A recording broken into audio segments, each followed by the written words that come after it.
Um dos objetivos do CEDEM não é só preservar as fontes, né?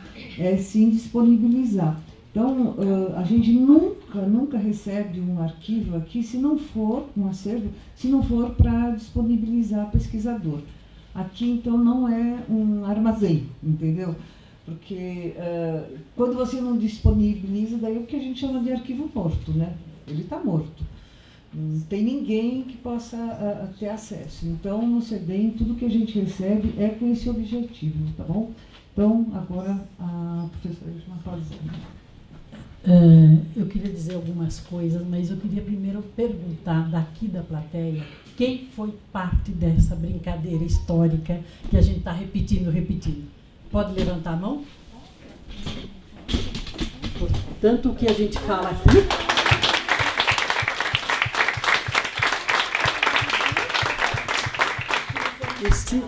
Isso. E não dá para citar todo mundo. Sabe por quê? No mínimo 1.300.000 pessoas que assinaram teriam uma história para contar. Então, a gente aqui testemunha o comecinho de uma noite que nós duas, Ana e eu, lavando roupa, a Ana falou assim, olha, as mulheres lá do Jardim Nakamura querem fazer uma carta. Então, a gente largou de lavar roupa e fomos fazer um rascunho que começou assim, aí passamos a todos os clubes de mães em seguida. Isso né? Em 73. E aí todos os clubes de mães apoiaram e foi estendendo. Mas era um projeto que foi caminhando pelas próprias pernas, porque em todo lugar tinha líderes, né, de comunidades. E isso foi passando, Zona Leste imediatamente, Zona Norte, e o país inteiro. Né? Então foi um movimento país. Por isso que ele foi tão importante. E atrás disso tinha muitas mulheres, muitos homens, né? Crianças que ajudavam a gente também.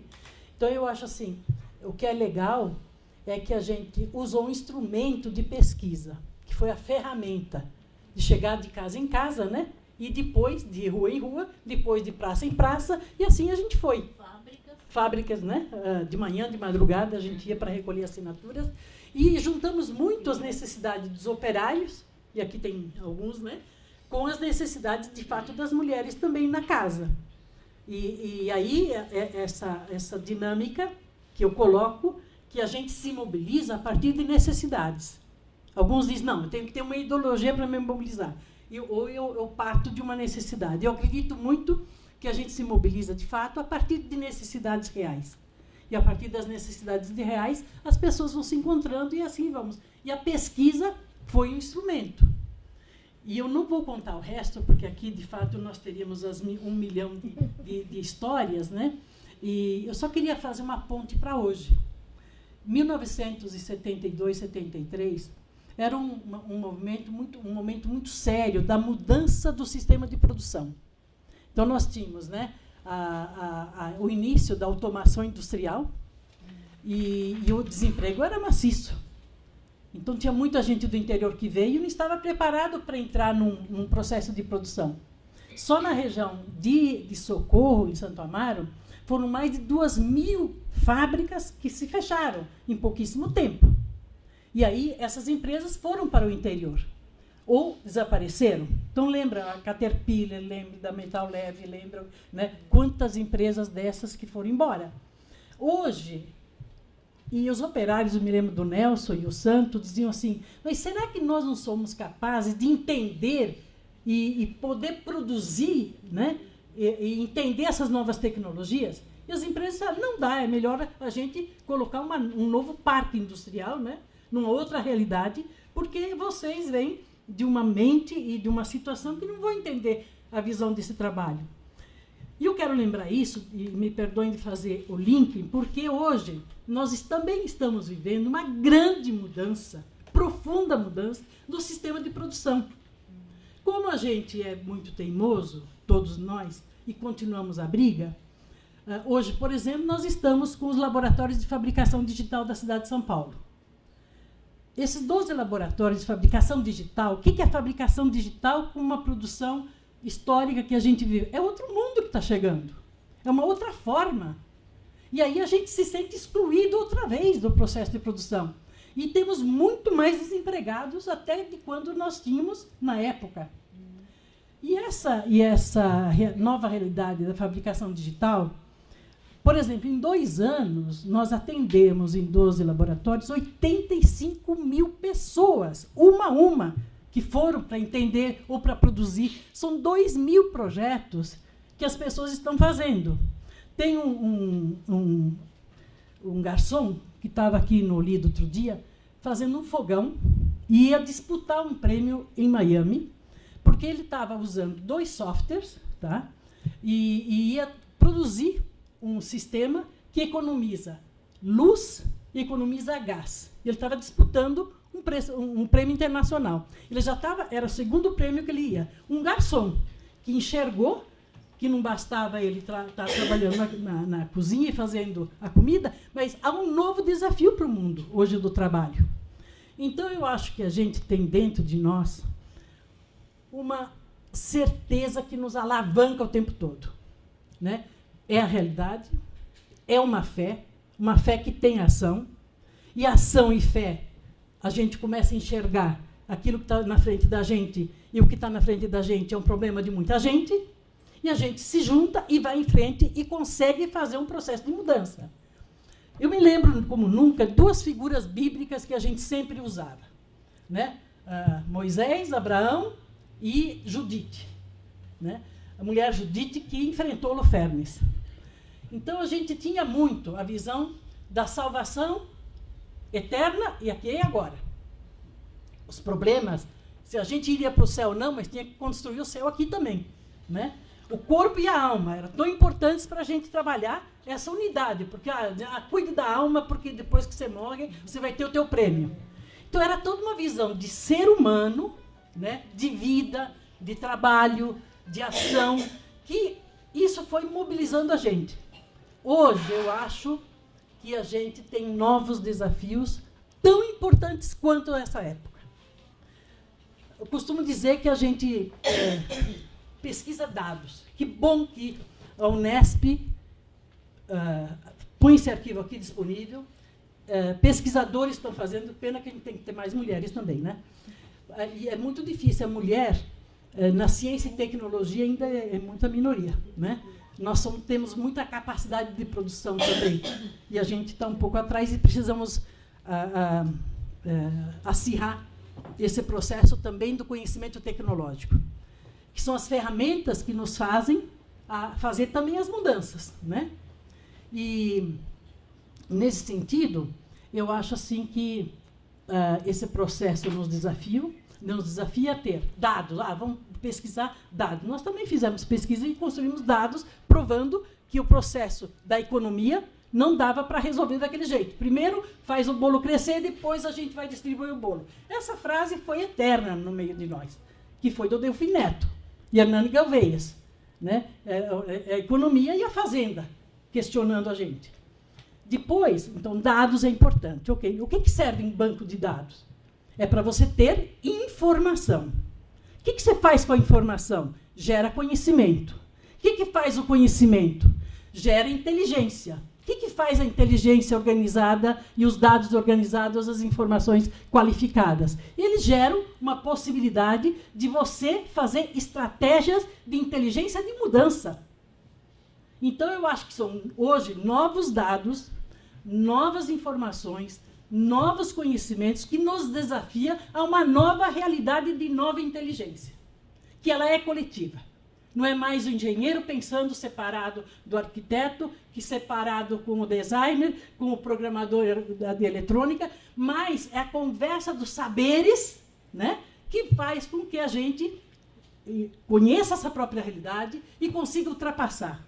Um menino de 9 anos, num Fab Lab, lá da cidade de Tiradentes, foi num laboratório e falou assim: puxa vida, quem inventou isso aqui foi um gênio. Podem assistir esse vídeo no YouTube ou no site do Fab Lab. Quem inventou isso foi um gênio. Com isso aqui, eu sou capaz de mudar o mundo. Como é que um menino de 8 anos, pobre, da cidade de Tiradentes, consegue ter essa visão? Que se ele tiver um espaço para criar para fazer as coisas, né, que chama o movimento Make, faça você mesmo. E faça com autonomia, seja autônomo, vá em frente, acredite em você, né? Porque as estruturas, as ferramentas estão aí disponíveis. Então, me desculpa de eu extrapolar para aí, porque eu acho que nós temos que continuar a luta que a gente começou e que a gente vai estar morrendo, a gente está testemunhando, está escrevendo a história, mas a nossa vida continua e a nossa fé e a nossa esperança nos dá força para olhar esse mundo com novos olhares. E tem gente que diz, mas vocês estão fazendo a reciclagem ou ajudando o sistema capitalista de exploração. Diziam para a gente isso também naquele tempo, né? Então, não é novidade. A gente sabia disso. Então, essas coisas ideológicas também a gente aprender a lidar com isso, são importantes, muito importantes, mas nós também temos que pisar a realidade, as necessidades, e dessas necessidades construir transformações. E que a gente é capaz de mudar, sim. Não adianta querer massacrar o povo brasileiro, porque a gente se levanta. A gente é muito maior do que um destino de opressão da inteligência nossa. Tem gente que menospreza a inteligência dos brasileiros. Nós temos capacidade de enfrentar também hoje essa nova realidade que está aí. E está nas nossas mãos, está na nossa ação. E a gente vê o quantos jovens hoje estão nesse caminho e são capazes de fazer coisas que vocês não imaginam. Tá? Então, eu acho assim que a gente é feliz, fizemos a nossa parte, construímos, e a juventude hoje está tomando em suas mãos muita coisa para transformar também. Acreditemos e somemos a essa nova geração que está também tentando entender a realidade de hoje e tentando dar um salto, né, muito confuso, muito difícil, talvez mais difícil do que o nosso tempo. Mas eu acho que a gente vai caminhando. E que os nossos filhos e os nossos jovens consigam dar o salto de uma vida digna, justa e que mostre que a inteligência é capaz de dar essa mudança que a gente precisa hoje, como a gente deu há 50 anos atrás.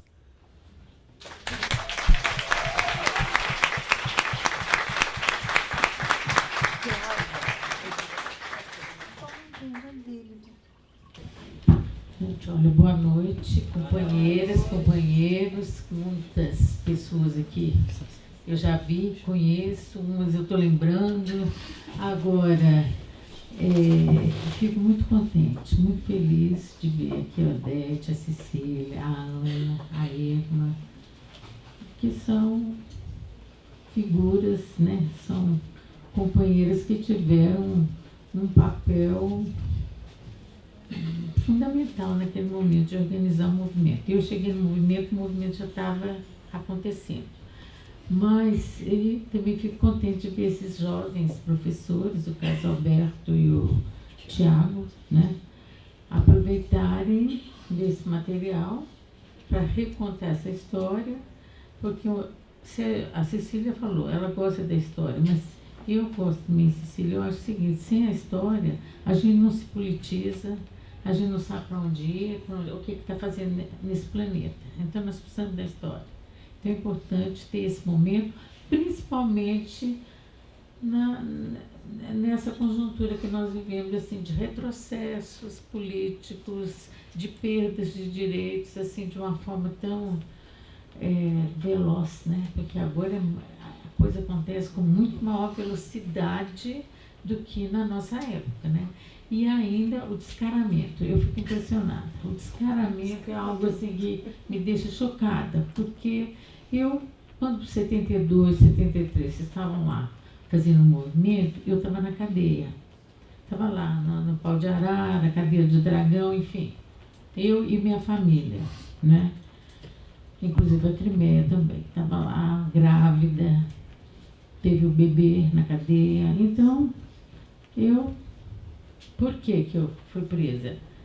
Porque eu era comunista e escrevia num jornal do Partido Comunista. Eu era da imprensa clandestina.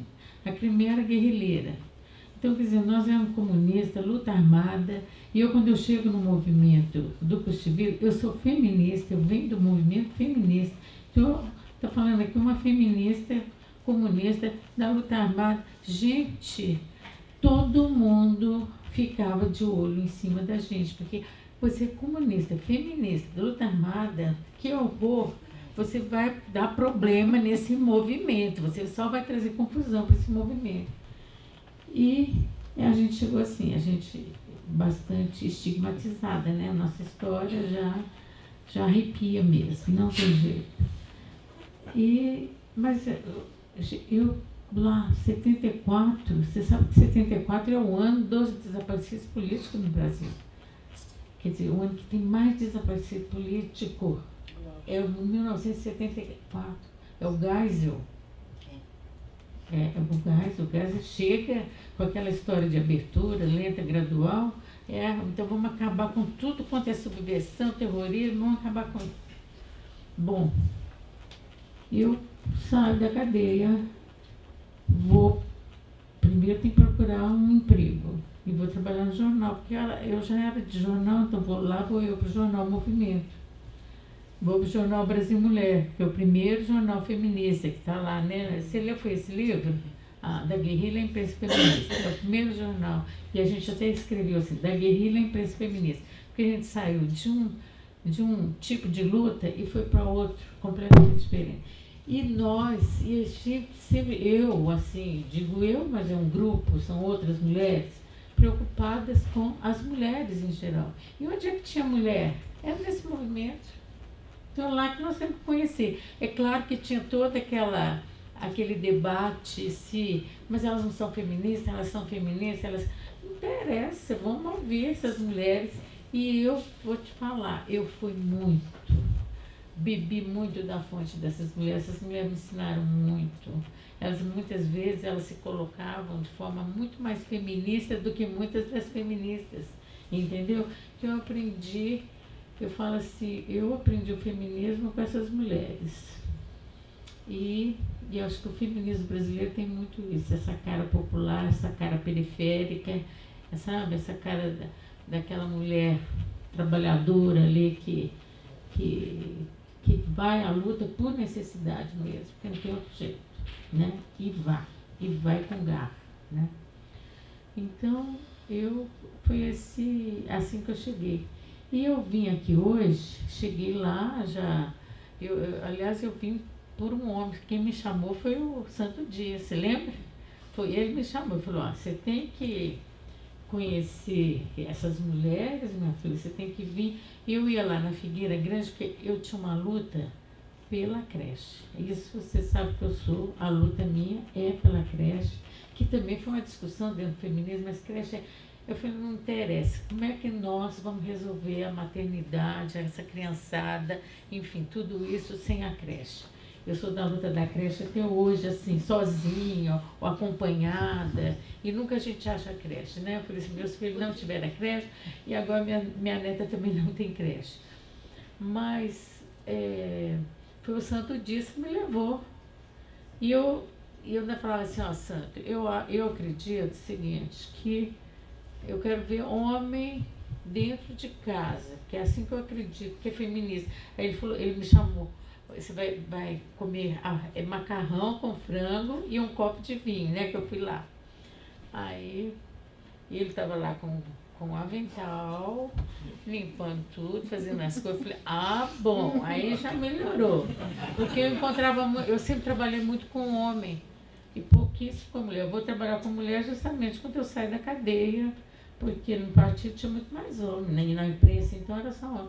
E aí eu vou lá para a oposição sindical que se reunia lá na Capela do Socorro, né? E ali que eu conheci o Santo, aquele pessoal, né? O Nelson, que ela falou, e o Aurélio, Fernando O, né?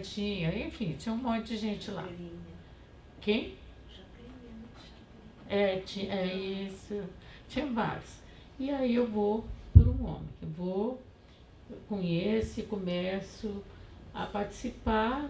Eu nunca fui à frente desse movimento. Não, acompanhei, fiz matérias, tanto para um jornal quanto para o outro, porque a gente, que é dessa imprensa clandestina, feminista, alternativa, a gente não é jornalista, na verdade a gente é uma militante, uma ativista que vai lá, participa igual, vai lá, escreve umas coisinhas, mas a gente vai lá para participar, né? Porque geralmente naquela época tinha censura, quase nada, né, que você queria sair. Mas eu estou lembrando aqui que teve um mutirão aqui na Sé, né? Esse mutirão foi bonito e eu escrevi uma matéria, gente. Eu fiquei com pena de não ter trazido essa matéria, pelo menos escaneado para mostrar aqui. Porque eu lembro muito da Irma, né, nesse mutirão. E era muito bonito você entrar na Rua Direita com aquele monte de gente. A polícia olhava para nós, não sabia o que fazia. E nós pedindo assinaturas, mas é contra o custo de vida. Não, então eu vou assinar. Tinha aqueles homens vendendo calça jeans, vendendo não sei mais o que e tal, e todo mundo assinando. Eu achei que teve muita adesão aqui, esse dia. Eu gostei, assim, eu me lembro, tenho uma lembrança forte desse momento, né? E eu, assim, tenho uma experiência muito interessante que eu vou falar, que eu fui muito amiga do Padre Luiz. Eu era amiga de homem, né? Sempre, gente, eu estava com os homens. Olha, feminista com os homens, é engraçado, né? Aí eu com o Padre Luiz, eu falei assim, Padre Luiz, essas mulheres têm que ler o Brasil Mulher. Olha, o Padre Luiz, ele pegava 150 exemplares para distribuir em 18 clubes de mãe. E falava, você pode ir nesses clubes, você vai distribuir, ver o que essas mulheres querem. Vamos lá ver, se for ler o jornal, ver o que vocês acham mais legal e tal.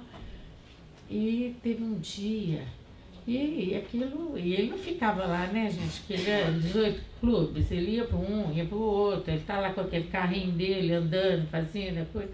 E aí um dia a mulher falou de aborto.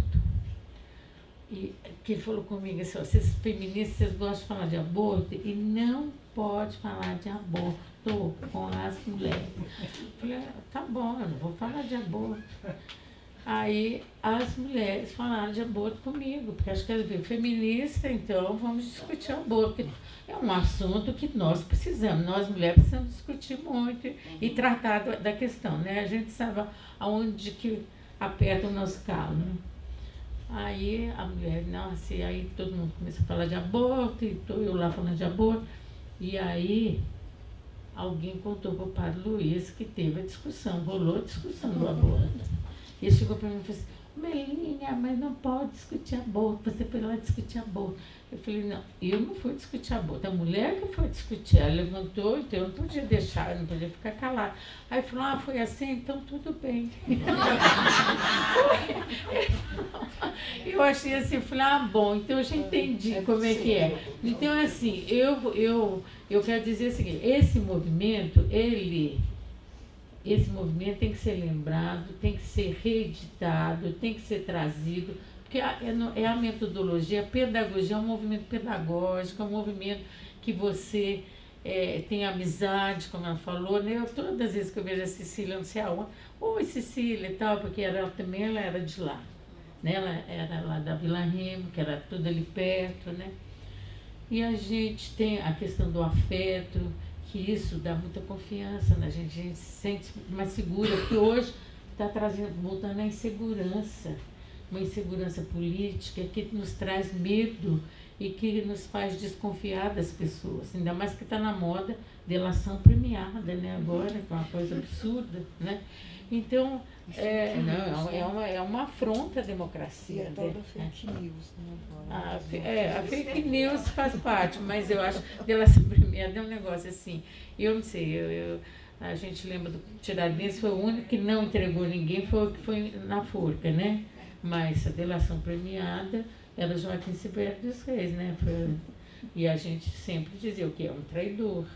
Nós aprendemos assim, né? Então, que a gente traga assim, esse aprendizado nosso, essa ética de fazer política, que o movimento tinha muita ética, essa forma de acolhimento. Gente, eu era um peixe fora d'água, né? Vocês estão sacando?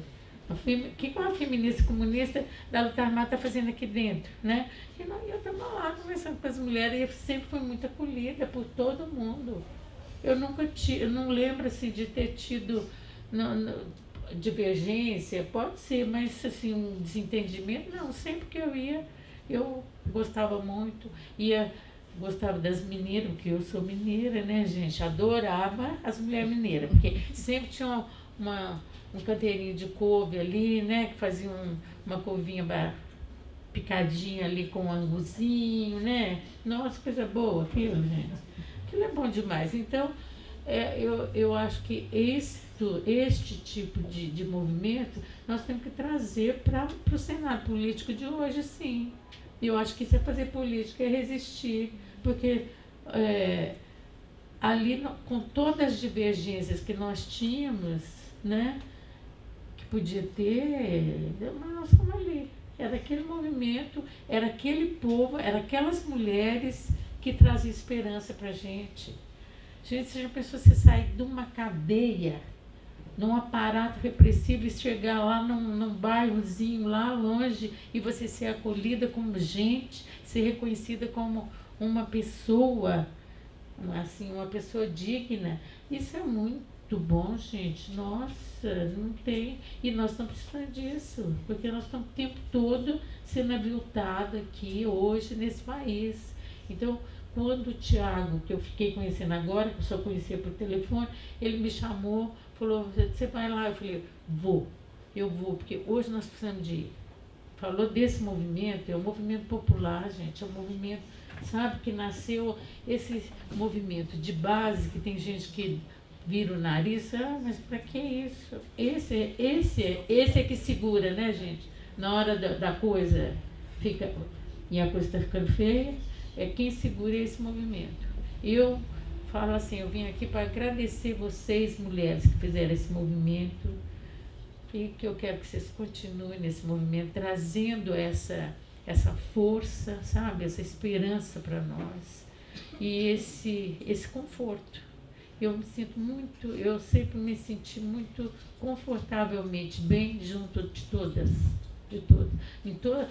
Várias aqui eu já entrei na cozinha para tomar café, que eu adoro aqueles bolos de fubá, gente, aquilo, eu acho, é muito bom a gente também fazer política desse jeito, né? Porque eu fazia política de outro jeito, eu aprendi com elas a fazer essa política assim, que parece pequena, mas que estremeceu, foi o movimento que abriu as portas para a mobilização democrática e popular desse país, porque foram as mulheres que saíram às ruas, depois que foram os estudantes saíram lá em 77, você já tinha ido para as ruas, depois é que vai sair os operários, até porque eles estão dentro das fábricas, os sindicalistas vão começar em 78, e nós, então, e as palavrinhas de ordem assim, que nos uniu naquela época, que eu me lembro, com todas algumas machucavam mais. Era a creche, é o custo de vida e a anistia. A anistia machucava, né? Machucava. Porque vai soltar terrorista agora, né? O que é isso? Então a gente tinha que explicar que nós não éramos terroristas. Quantas vezes eu fui nesses clubes de mãe, nessas reuniões, explicar que eu não era terrorista, que é a ditadura que põe esse nome em nós, né? Então, gente, muito obrigada. Muito obrigada.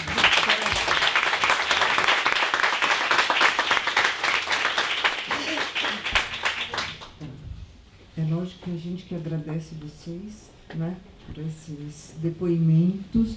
Não sei que horas são, se dá tempo de mais manifestações. 8h30. Ah, é cedo. Você que queria também... Não? Olha, me falaram que você queria dar um depoimento. Se você quiser, venha aqui falar. Bom, então vamos abrir um pouquinho para ver se alguém quer fazer alguma pergunta para os professores ou para eles. Quem? Tá, todo mundo deu depoimento, ou para os professores ou para quem estiver aqui. Alguém quer falar alguma coisa? Bom, eu queria perguntar os 3 professores aqui presentes de história, por que... Ah, tem mais alguém, né? Oi, não vi, não se apresentou? Desculpa.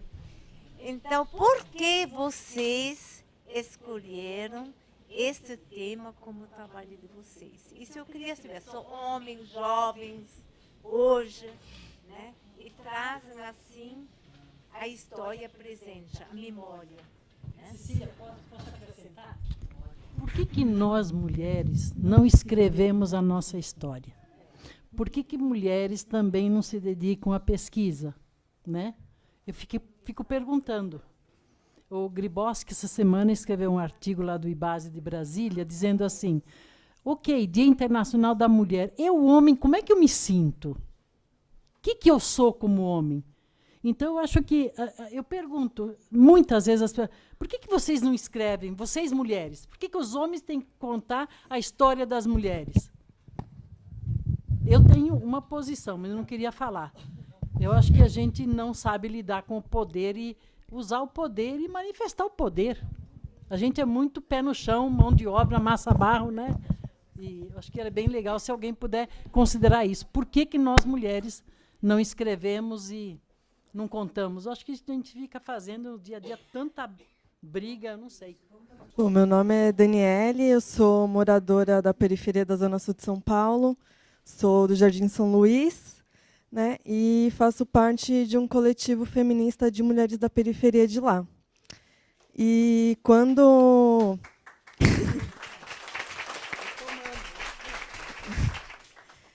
E aí a gente começou a se organizar a partir de 2010, né? E a gente se defrontou com a história de vocês, né? Com os clubes de mães, principalmente com o trabalho da Moema Vieser, que falava sobre os clubes de mães da Zona Leste. E aí eu fiquei inquieta, putz, será que na Zona Sul não tinha também, né? E aí encontrei também, vim aqui do CEDEM algumas vezes. Eu não gosto de falar muito em público, estou meio nervosa. Mas para a gente é uma inspiração, né, a história de vocês, né, tipo, porque quando a gente pensa um feminismo da periferia, ou nós, mulheres da periferia, se organizando, né, para mudar a nossa realidade, a gente fala que a gente não inventou a roda, porque nossas mães, nossas tias, nossas avós, enfim, vocês já estavam lá e a gente precisa reverenciar vocês e ter essa ancestralidade com a gente. Né? Então, a gente está um pouco retomando isso, a gente se organiza num coletivo chamado Fala Guerreira, a gente tem revistas, né, que falam sobre a questão da mulher periférica.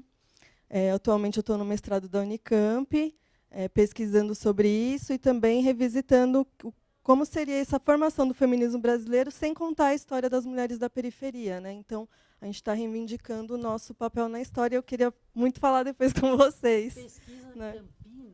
Tinha muitas mulheres lá, Sim. na chamada Assembleia do Povo, que era o pessoal Sim. do movimento contra a carestia, que mora lá, que estão por lá. Sim. Pode indicar alguns nomes.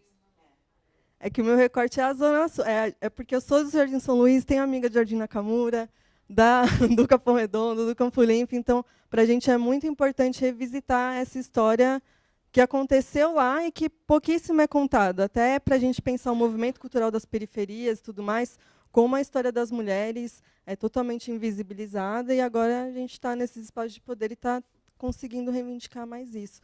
Então, tem sim muita mulher pesquisando, não só eu, mas com outras colegas também que conseguiram entrar nessa barreira aí, que é da universidade, que é super elitista também. Né?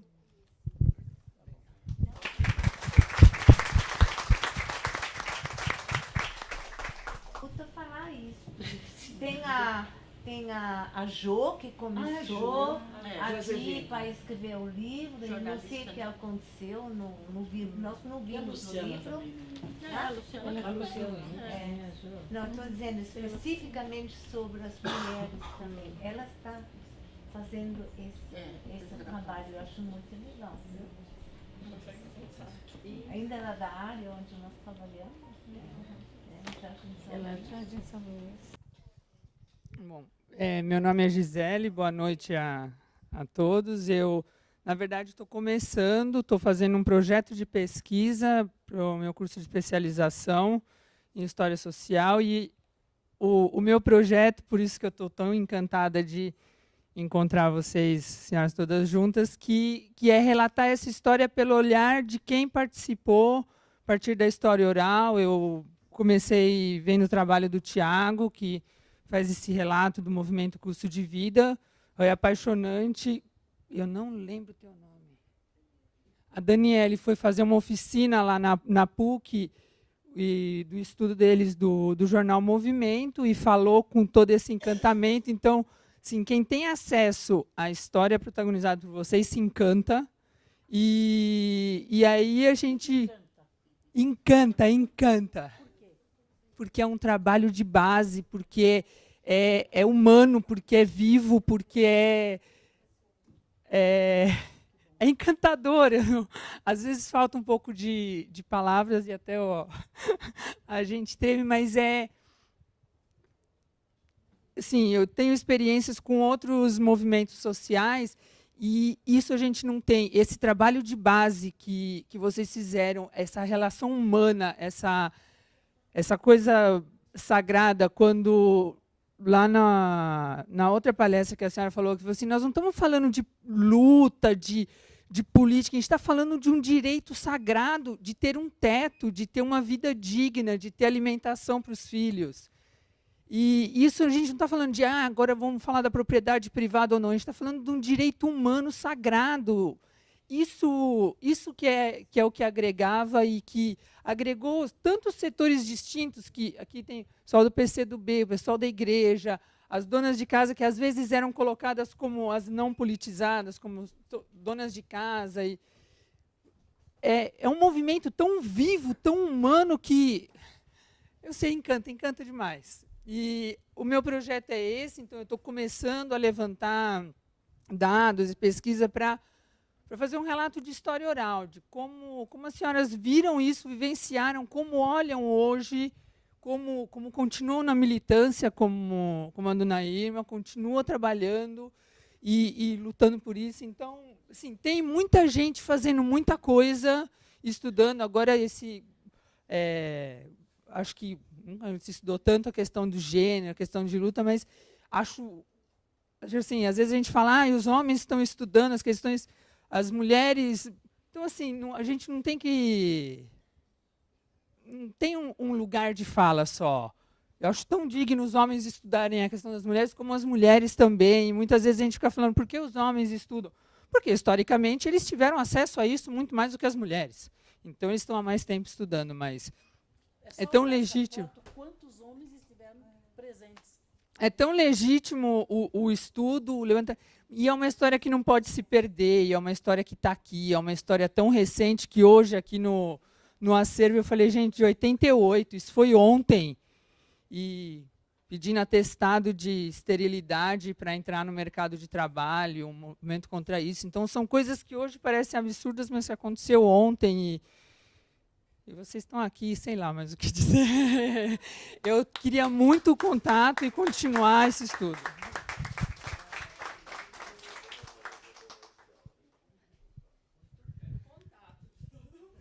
Eu queria também falar que, como a Irma colocou essa questão, por que encanta, e é muito o que ela falou, né? Eu comecei militando com 14 anos, né, pelo movimento da Amazônia, porque, assim como muitas, eu vim de Minas, eu vim da fazenda, o verde sempre me encantou. E quando você começa a ter a história da Transamazônica, que você começa a ter o desmatamento, que você começa a ter toda a problemática da expulsão dos índios de sua terra, isso aos 14 anos já me chamou muita atenção. Mas eu sou filha de imigrantes, comerciantes, e que viveu todos esses altos e baixos, né? Então, num dia, a gente tinha comida na mesa, e no outro dia, porque você não podia estar circulando às 10 horas da noite, e meu pai, muito ingênuo, estrangeiro, foi fazer um negócio depois das 10 horas da noite e foi preso, e foi para o Tobias de Aguiar. Então, aí, você, quando chega nesse momento das mulheres, você começar a ver as mulheres indo para a rua com as panelas, você pensa, nossa, isso tem muito a ver comigo. Eu não sou da periferia, mas a gente vive que essa questão que ela falou é uma questão muito básica. E, por isso, eu comecei a frequentar, a participar, e nunca mais parei. E eu acho que a retomada, esse encantamento que a gente tem por vocês que começaram tudo isso, e hoje eu acredito muito que vem justamente da periferia. Eu acho que a gente vai conseguir mudar alguma coisa nesse país, novamente, pela periferia, porque o centro, a gente sabe muito bem, que não funciona, né? Então, essa periferia, são os Fab Labs, né, que começam a mostrar a sua cara. É a mulher negra, é a Marielle, e que fez todo mundo ir para a rua de novo. Então, eu acredito que resgatar essas histórias e mandá-las adiante é mais do que importante, é nosso papel. Né?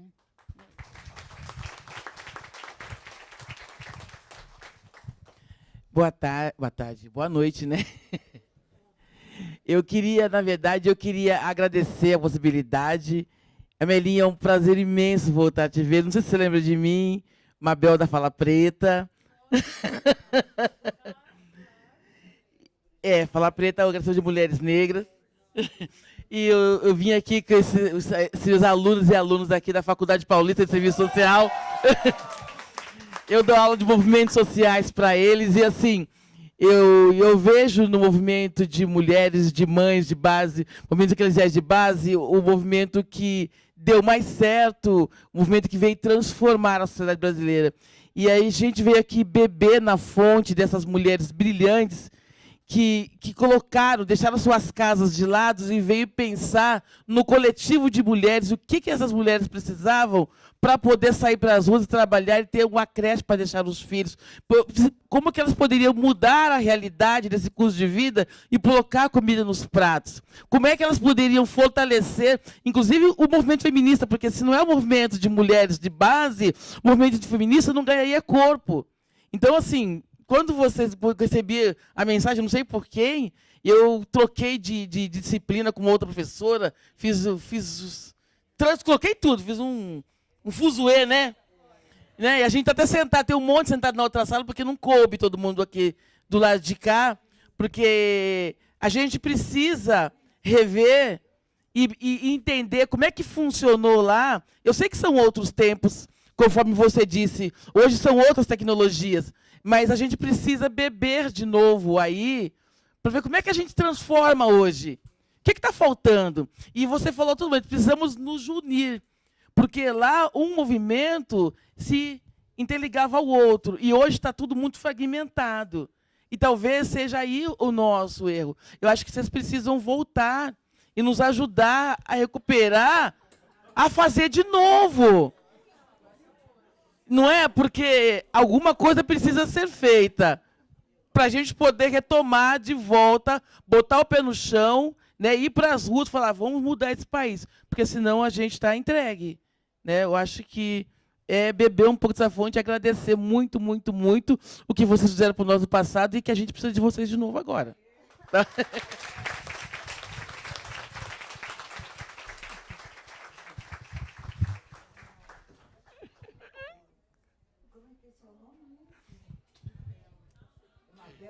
Eu sou Mabel Assis e eu coordeno um núcleo de estudo e pesquisa, Carolina Maria de Jesus, para discutir trajetória e narrativa de mulheres negras, pensando um pouquinho a partir dessas mulheres de base, entendeu? Eu queria saber até porque você trouxe quase 2 classes inteiras de aluno. Eu queria agradecer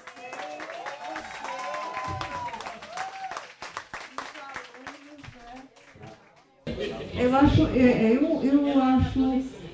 interessante. Eu dei aula para uma turma na Unify. O que me encantou é que assim, eram todos da periferia, E também tinha uma coisa muito interessante, ninguém queria sair de lá. Eles estavam fazendo o curso para voltar para as suas casas e continuar o trabalho nas comunidades.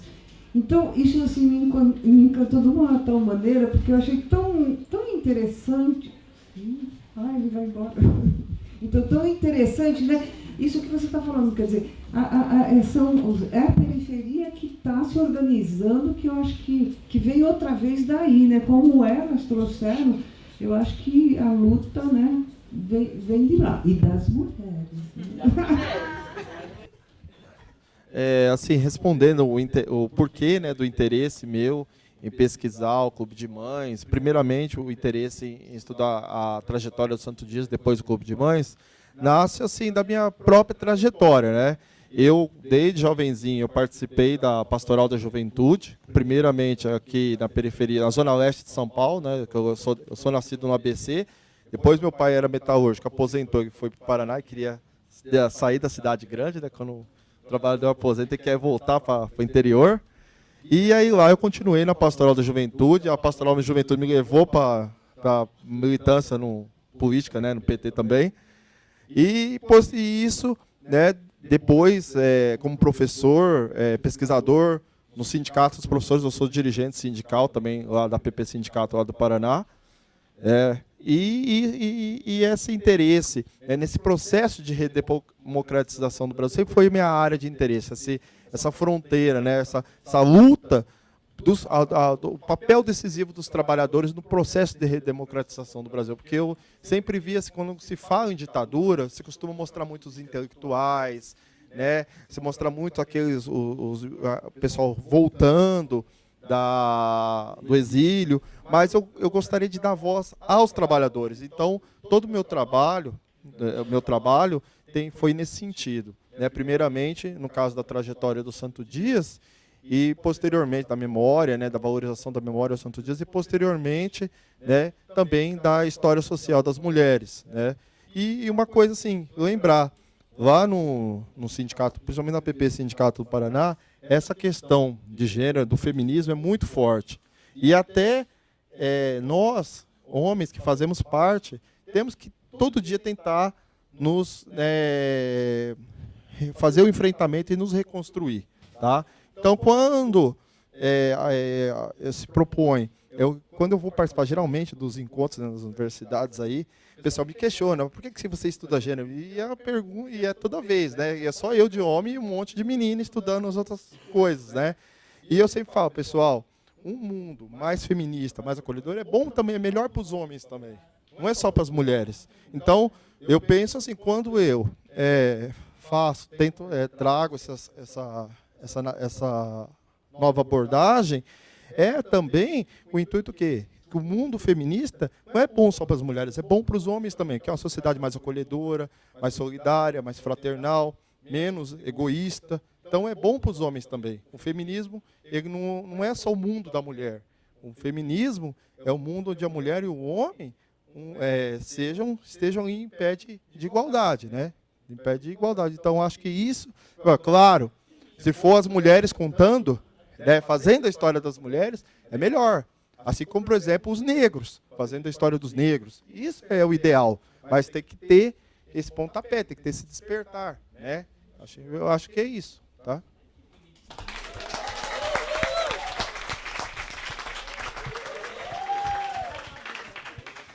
Deixa eu fazer uma pergunta para a Cecília. Ou é uma pergunta ou é... Cecília, eu vi você falando muito sobre a questão de ter muitos sonhos, muitos ideais e tal. E eu não sei, fiquei com a impressão assim, que parece que não conseguiram nada. Né? E, aliás, eu acho assim, muito interessante se fizesse uma pesquisa de ver o que era aquela terra, né, antes de vocês. E isso acho que eu não sei se alguém sabe dessa pesquisa, mas acho que ainda não foi feito. O que foi conseguido com isso? Que modificação, sabe, que houve na região? Né? Então, eu não sei, eu fiquei assim com essa impressão, mas você ficou meio assim... Então, eu acho que não me expressei direito, porque eu acho assim, que houve muita modificação. Por exemplo, hoje Vila Rema não é mais aquela periferia de jeito nenhum. E também que eu coloquei que as filhas e os filhos estudaram, as mães não tinham oportunidade. Quase ninguém. Eu me lembro quando cheguei em Vila Remo, um rapaz que era o filho o Denilson, o pai dele era... Não, e também lá ele... imobiliária ele tinha. E elas tinham um dinheirinho para pagar o estudo.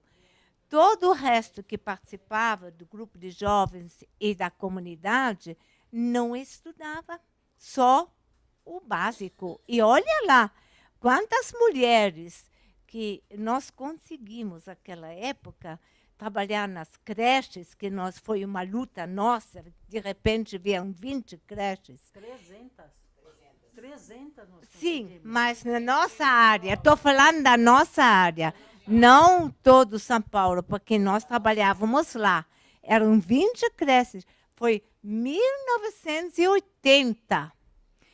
E nós conseguimos pôr muitas mulheres para trabalhar. Foi ou não foi, Ana? Você também entrou aí, né? Então, a Zélia, todo esse pessoal, a Dita, a Finha.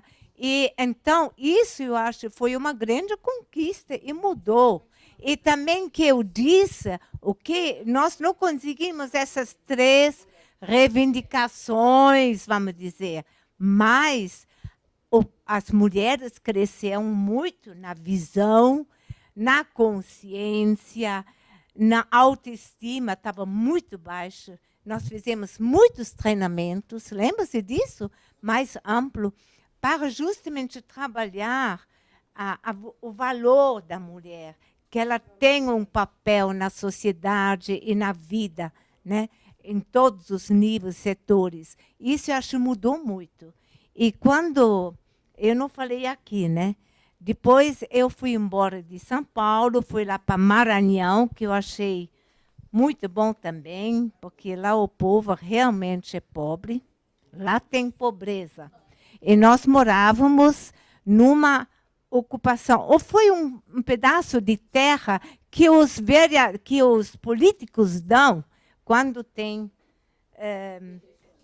eleições. E todo o povo expulsa da terra. Trouxeram até os porquinhos deles e puseram na cozinha amarrado num pau, porque não tinha mesa. Então, era pobreza, era fome de verdade, né? Depois, eu voltei para São Paulo e um dia mudou a igreja, mudou a sociedade, mudou muita coisa. E as mulheres, um dia, vieram dizer, olha, nós não temos mais lugar para a gente conversar mais, ser a gente. Agora, quase aquelas mulheres foram expulsas da igreja, né? Aquela época mudou. Então, eu falei, por que nós, mulheres, não temos capacidade de formar um grupo, fazer o nosso grupo? Aí começou aquele grupo, Centro Sofia de Solidariedade. E Odete participou, né? Ana, de vez em quando, porque ela estava fora, né? E nós tínhamos, no final, umas 50, 60 mulheres. E era muito bonito. Aí a gente via a diferença. Tinha a avó, a filha, a neta e a bisnetinha. Todo mundo vinha e era um assunto, era um pouco diferente. Não era, nós estávamos olhando um pouco também para nós, porque tinha muito desânimo, tinha muita desesperança. Então, nós falamos, vamos alimentar nossa esperança.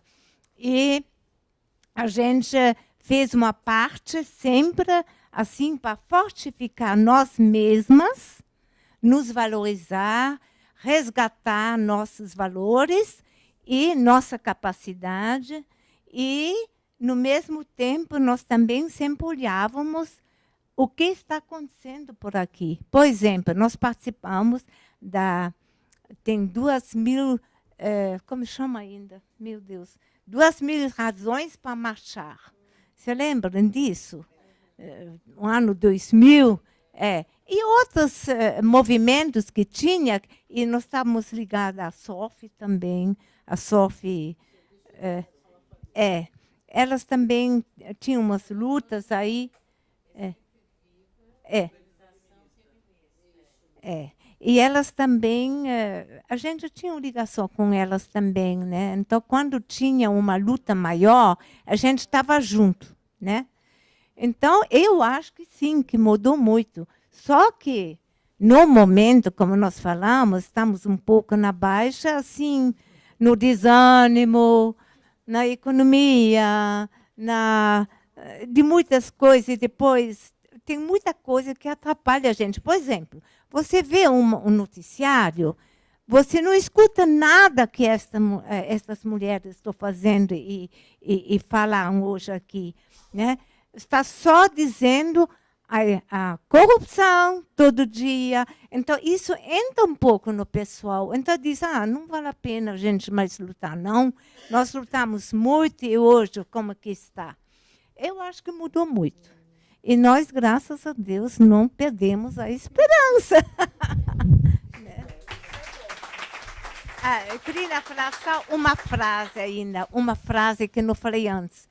Eu acho a memória de um povo é como uma árvore com raízes. Então, as raízes que alimentam a vida da árvore, né?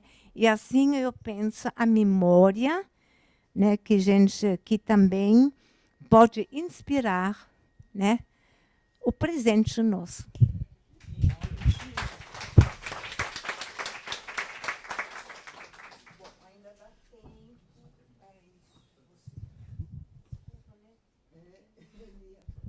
Bom,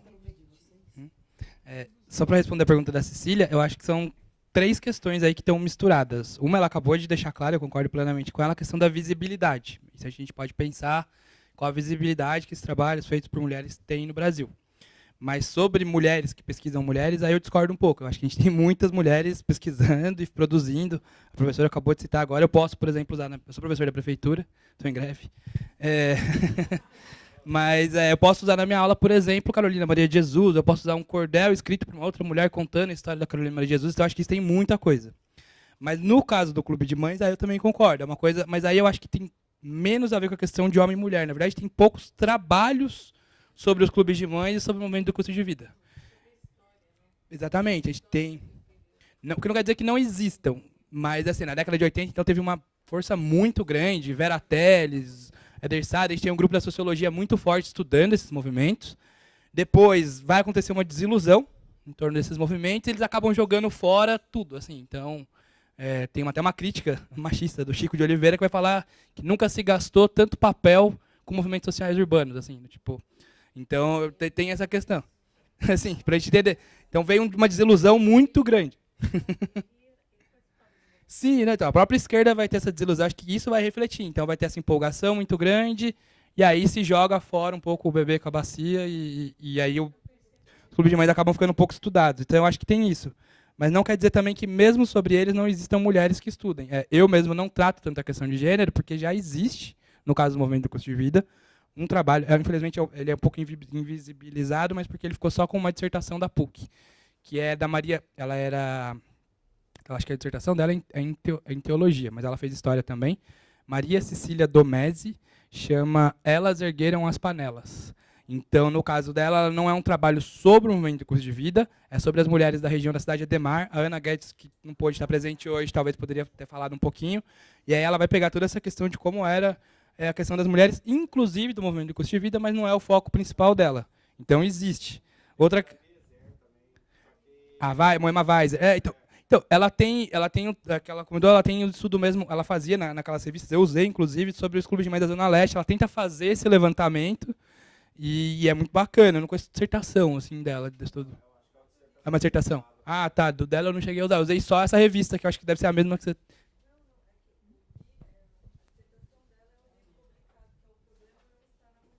Ah, não, esse eu não conheço. Eu usei, na verdade, documentos que ela produziu, acho que é 85 ou 87, que ela tenta fazer uns levantamentos. Isso, para mim, me ajudou bastante para entender um pouquinho, embora eu não foquei tanto no Clube de Mães. E também, meu trabalho só foi possível graças também a uma mulher, que é a filha da Irma Passoni, que entrevistou essas mulheres que estão aqui, que estavam na barriga ali, né? Porque tem essa questão da dificuldade das fontes. Então, bom, acho que a Luísa já teve que ir embora, mas a gente tem aqui... Quando eu comecei a pesquisa, o CEDEM estava em reforma.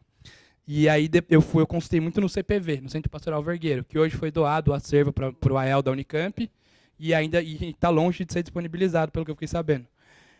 Então, foi muito difícil. Então, eu ia para lá com uma impressora, para ficar digitalizando. A Luísa era uma pessoa extremamente generosa, que abria a porta para mim mesmo para eu pesquisar. Mas foi bem difícil, eu consegui reunir uma documentação para eu entender. E aí a primeira coisa, lógico, eu não sou de São Paulo, sou de São José dos Campos, foi tentar buscar esse primeiro contato com as mulheres. E eu não conhecia o padre Jimmy Cray, a Santos Mártires, e aí foi muito difícil, porque até na época eu trabalhava junto com o pessoal da oposição sindical metalúrgica, e o Neto, que é uma figura que eu acho que muitos talvez conheçam, me indicou, falou, tem um pessoal aqui do Clube de Mães da Zona Leste, talvez tente lá entrevistar. Eu fui lá no Jardim Elba, com uma câmera e tal, conversar com as pessoas, que foi uma conversa muito boa, mas aí depois só que eu fui entender que aquelas mulheres não tinham participado do movimento do custo de vida, elas tinham participado da luta por creches, uma luta super importante no bairro dela. Então, assim, eu tive essa dificuldade muito grande. E aí que veio o trabalho da Moara, que fez essas entrevistas com todas essas mulheres que estão aqui e que me ajudou muitíssimo, não só com essas mulheres, mas também outros homens. Então, eu acho que está faltando é sair. Eu acho que agora a gente tem a Gisele, eu acho que é um movimento do estudo dos clubes de mães, está na hora também das mulheres olharem para esse momento, mas eu acho que assim, já existe, inclusive antes da gente ter feito qualquer coisa. Mas quanto à questão das mulheres fazendo histórias sobre mulheres, eu acho que esse é o momento até o contrário. Acho que nunca se viu tanto trabalhos de mulheres, sobre mulheres, no feminismo negro. Então, acho que o Carlos, e sobre a minha questão... Sim, eu acho que e sobre a questão do que o Carlos colocou, acho que ele já deixou muito claro essa questão de como se sentir enquanto homem. Eu acho que é só uma questão de lugar de fala, assim, de não tentar tomar o lugar dessas mulheres. Então, eu acho que é isso, é tentar contribuir e que existam cada vez mais trabalhos. Acho que a documentação do CEDEM está disponível digitalmente, é algo maravilhoso. Então, é isso, eu recomendo que surjam mais pesquisas assim. A gente tem também a Jo Azevedo, né, que começou, mas eu não sei se ela a que ponto ficou, mas ela ia fazer um trabalho sobre o Clube de Mães. É isso. E tem também um outro pesquisador que não falou, mas só para a gente ter uma dimensão, acho bacana ele falar alguma coisa, pelo menos. Ele é pesquisador da Universidade de Brown, e ele está aqui estudando, então, também, não só os clubes de mães, na verdade, são os movimentos populares da região de São Paulo, uma pesquisa de doutorado, e ele ia também falar, ele preferiu não falar, até para que a gente tivesse justamente mais tempo mesmo para as mulheres falarem, acho que esse é o objetivo, mas ele pode colocar também como é que está sendo para ele, então, esse lugar de homem, e no caso dele ainda com esse plus a mais, né, de ser de fora. Mas obrigado, gente.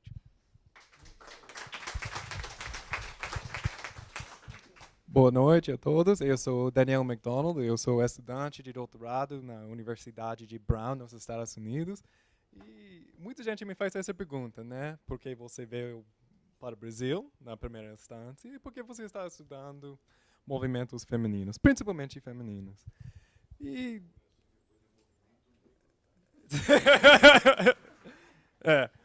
em verdade, eu comecei a estudar movimentos femininos enquanto eu estava fazendo intercâmbio na Argentina. Eu estava trabalhando na Guerra Suja, no Centro de Memória de lá. Mas eu não queria morar mais na Argentina, então eu mudei para o Brasil, que eu acho que é melhor. Estou brincando, eu gostei muito do meu tempo lá. Mas eu estava num congresso de história lá nos Estados Unidos e a gente estava fazendo vários meses sobre a ditadura militar aqui no Brasil. E a gente geralmente tinha apresentações sobre a luta armada, sobre os movimentos de estudantes. Então, realmente não tinha uma perspectiva das periferias das grandes cidades de São Paulo. Então, a minha proposta é tentar levar essas histórias para um público norte-americano.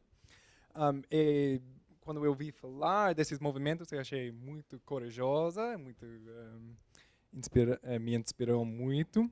Então, eu acho que, como várias pessoas já falaram, estamos morando num tempo de retrocesso. Não sei se você ouviu falar do Trump, mas eu acho que a gente realmente precisa dessas histórias sobre movimentos de base e de organizações desse tipo, hoje em dia, mais do que qualquer tempo no passado. Desculpa por meu sotaque, mas...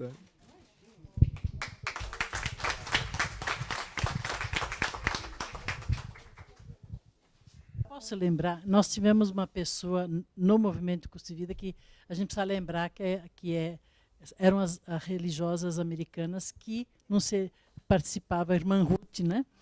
Várias delas, vários padres também americanos que estavam conosco, não podemos esquecer da contribuição deles. Então, você não é novo aqui na América. Boa noite, gente. Eu sou Felipe, eu vou falar rapidamente, por conta do horário, mas a Cecília Hansen fez, né, uma colocação muito interessante sobre a situação de Vila Remo atualmente, né? Eu sou nascido em Vila Remo, sou filho de uma das mães da Zona Sul e eu faço doutorado na Unicamp.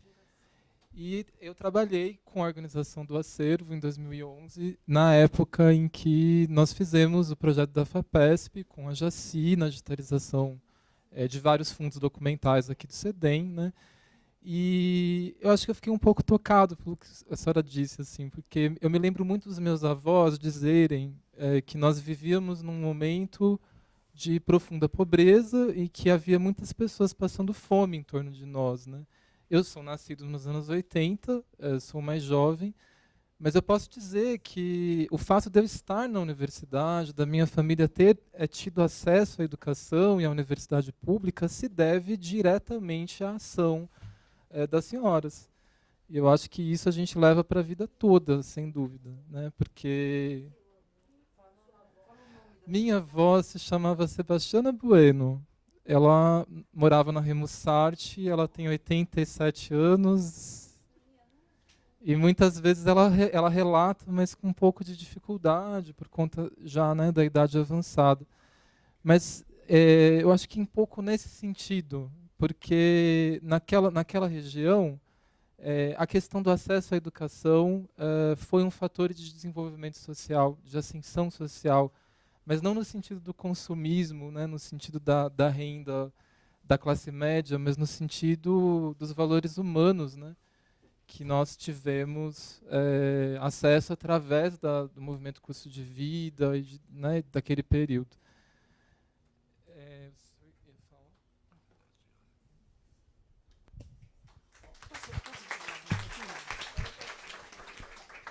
Eu só queria dizer que o Santo Dias, viu, como é que é o nome dele?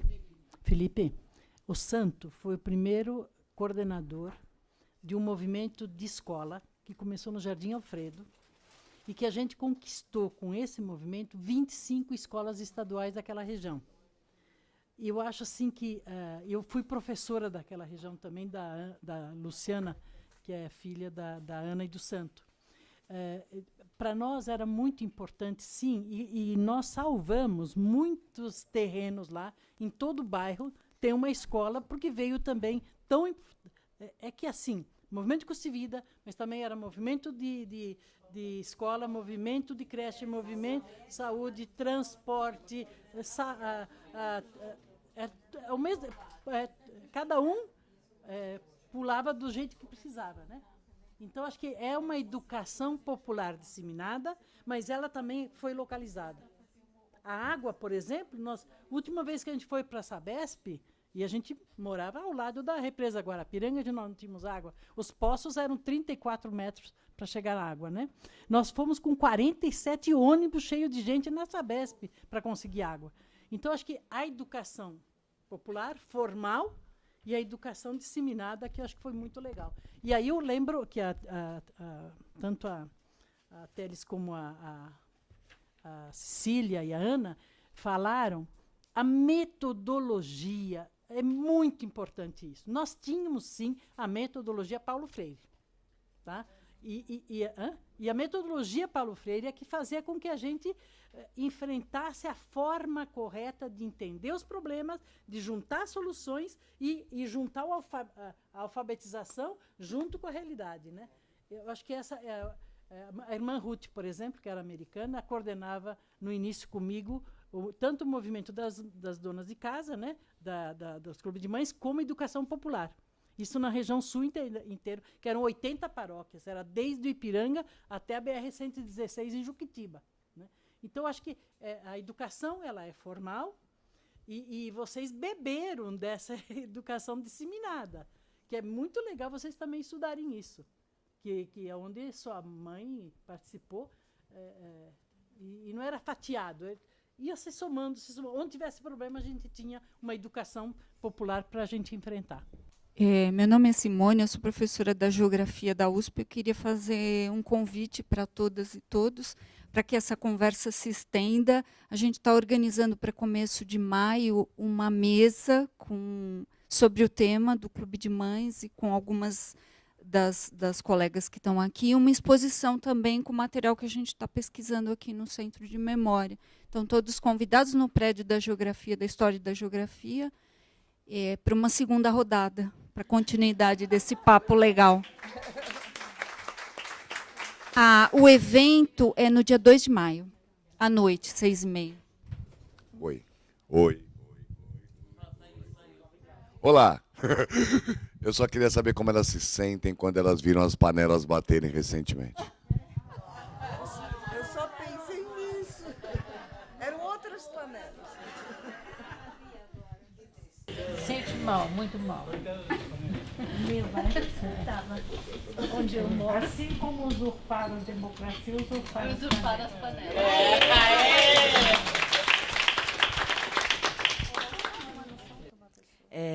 Boa noite, meu nome é Daniele, eu sou historiadora do Instituto Bexiga. E também queria só fazer um convite. Nós estudamos o movimento do custo de vida, inclusive que a colega falou, a gente trabalha um pouquinho com uma pesquisa histórica do movimento, do jornal Movimento, e foi aí que a gente conseguiu uma parte das informações sobre o movimento do custo de vida. E a gente também se apaixonou e reverbera essa história o quanto mais a gente pode. E a gente está promovendo agora, realizando no Memorial da Resistência, um curso sobre a anatomia do golpe, né, estudando com enfoque nas lutas da classe trabalhadora. Também na verdade, a gente está falando da ditadura militar de 64 a 85. Mas é claro que não tem como a gente não, de certa forma, fazer algumas relações, né? Apesar de a gente também considerar a particularidade de cada uma dessas lutas. Então, era mais isso, deixar um convite para vocês. Vão ser todos os sábados de abril, a gente vai estar lá no Memorial da Resistência, e a gente vai rememorar, com certeza, muito da luta do movimento do custo de vida, que é fundamental e foi um dos maiores movimentos que a gente teve no Brasil. Obrigada. Olá, eu sou Débora, sou professora da Unifesp de Guarulhos, do campus Pimentas. Eu, na verdade, queria comentar, ouvindo um pouco o que todos falaram até agora, que eu acho que a gente tem, primeiro, sobre estudo de mulheres que estudam mulheres, mas eu sinto, como a gente está aqui discutindo o movimento custo de vida, eu acho que existe um esvaziamento das pesquisas de movimentos populares em que se olhe para mulheres, olhem para mulheres lutadoras da periferia e trabalhadoras. Isso é muito mais difícil a gente encontrar. E por que eu estou falando isso? Porque eu trabalhei com o MTST durante algum tempo e, inacreditavelmente, é um movimento de mulheres. Mas ninguém diz que é um movimento de mulheres. Que se você vai aos acampamentos, são as mulheres que estão lá durante o dia, são as mulheres que estão durante a noite, e as marchas são fundamentalmente de mulheres. Não quer dizer que os homens não estejam no movimento sem teto, é evidente que estão, mas o grosso é de mulheres. E são elas que conseguem organizar as ruas, que conseguem organizar as cozinhas coletivas.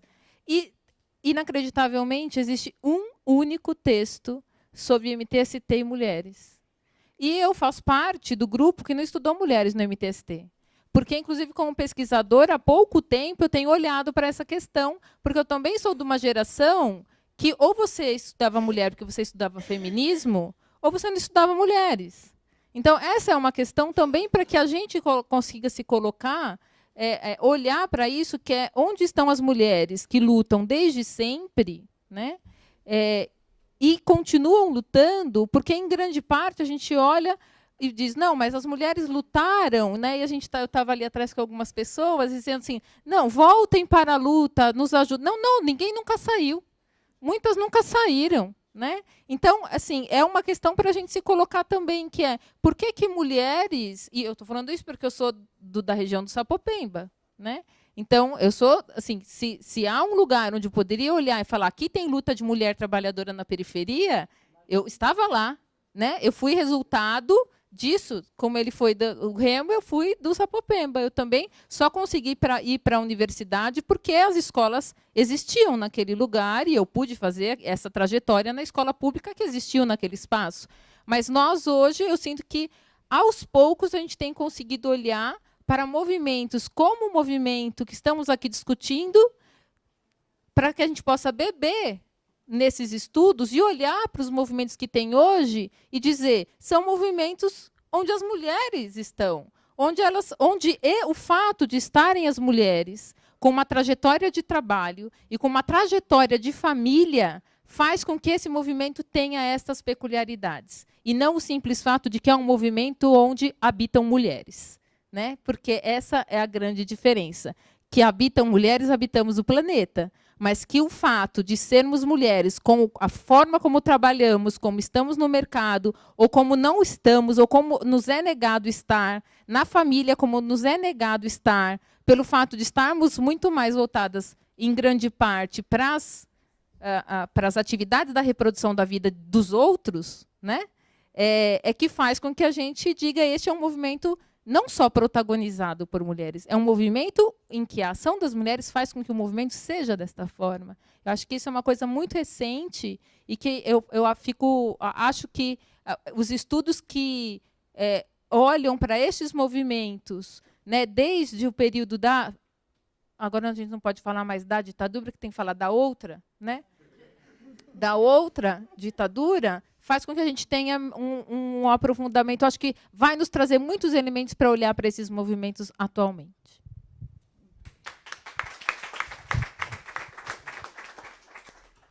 Então a gente vai encerrar agora, porque eu acho que vocês vão ter que ter um pouquinho mais de paciência, porque tem um monte de gente que quer falar com vocês aí, tá bom? O café tá ali, o prédio fecha até as meninas. Bom, eu só posso agradecer todo mundo, né? Não só as nossas convidadas especiais, mas esse público que eu achei assim, foi um dos eventos né, mais emocionantes e frutíferos que eu já participei aqui. E eu só estou há 30 anos aqui, tá, gente? Tá bom? Só posso agradecer vocês, tá?